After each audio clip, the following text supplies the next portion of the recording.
नमस्कार साथियों, बिहार बोर्ड के द्वारा विशिष्ट शिक्षक नियमावली 2023 का जो विज्ञापन निकला है उसमें संशोधन किया जा सकता है और इसको लेकर आज पत्र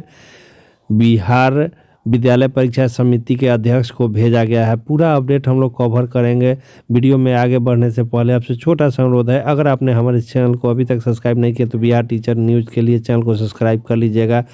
बिहार विशिष्ट शिक्षक नियमावली के अधीन सक्षमता परीक्षा हेतु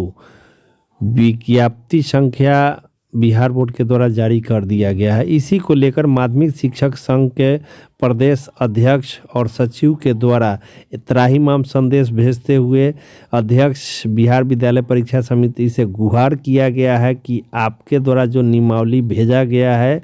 जो विज्ञप्ति अधिसूचना जारी किया गया है फॉर्म के लिए, उसमें आवश्यक संशोधन जरूरी है और इसके लिए आपका ध्यान हम आकृष्ट कराना चाह रहे हैं। पहला मांग जो रखा गया है वह है स्थानीय निकाय के माध्यमिक शिक्षक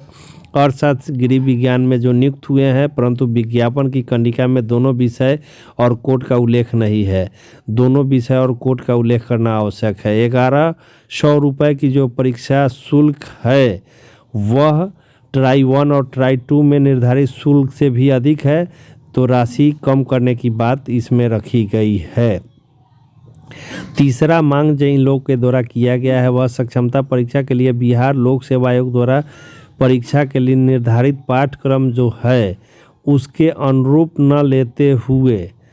कंप्यूटर का जो प्रशिक्षण का बात है उसको भी शिथिल करने की बात की गई है और ऑफलाइन एग्ज़ाम का बात कहा गया और साथ ही साथ 9 बजे से लेकर 9:30 बजे तक घर से बाहर रहना और लौटना डरावना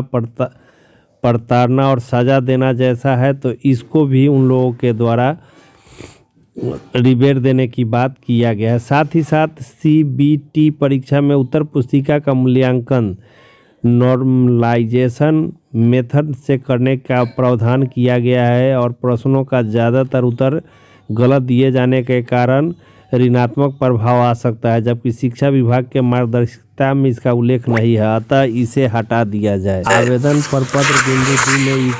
ई शिक्षा कोष का टीचर ID जानकारी देने के लिए कहा गया है, जबकि बहुत सारे शिक्षकों का ID अभी तक जनरेट नहीं हुआ है। इसको भी शिथिल करने की बात कही गई है। विज्ञापन की कंडिका 22 में दक्षता परीक्षा से संबंधित विवरण देने का कॉलम नहीं दिया गया है, अतः संबंधित कॉलम का भी उल्लेख किया जाए। साथ ही साथ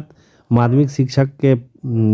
जो महासचिव हैं उनके द्वारा आगे पत्र में मांग किया गया है कि ई शिक्षा कोष से पुस्तकालय अध्यक्ष का टीचर ID जनरेट नहीं किया जाता है, इसलिए पुस्तकालय अध्यक्ष को टीचर ID के कॉलम में सूचना अंकित करने में कठिनाई हो रहा है, अतः इसमें भी आवश्यक मार्गदर्शन की आवश्यकता है और ऑफलाइन मोड में परीक्षा लेने के लिए और आवेदन की तिथि बढ़ाने का भी और मार्च में परीक्षा लेने की बात इन लोगों के द्वारा किया गया है। तो हो सकता है कि गहन विचार विमर्श के बाद बिहार बोर्ड के अध्यक्ष को इन लोगों ने पत्र दिया है, तो उम्मीद है कि संशोधन होगा और राज्य के 4 लाख नियोजित शिक्षकों के साथ साथ पुस्तकालय अध्यक्षों को भी राहत और रिबेट मिल सकता है। अभी तक के अपडेट के लिए इतना ही। अन्य अपडेट प्राप्त होते ही आपको जानकारी उपलब्ध करा दिया जाएगा। अगर आपने हमारे चैनल को अभी तक सब्सक्राइब नहीं किया तो बिहार टीचर न्यूज़ के लिए चैनल को सब्सक्राइब कर लीजिएगा और सब्सक्राइब करना यहाँ बिल्कुल फ्री है।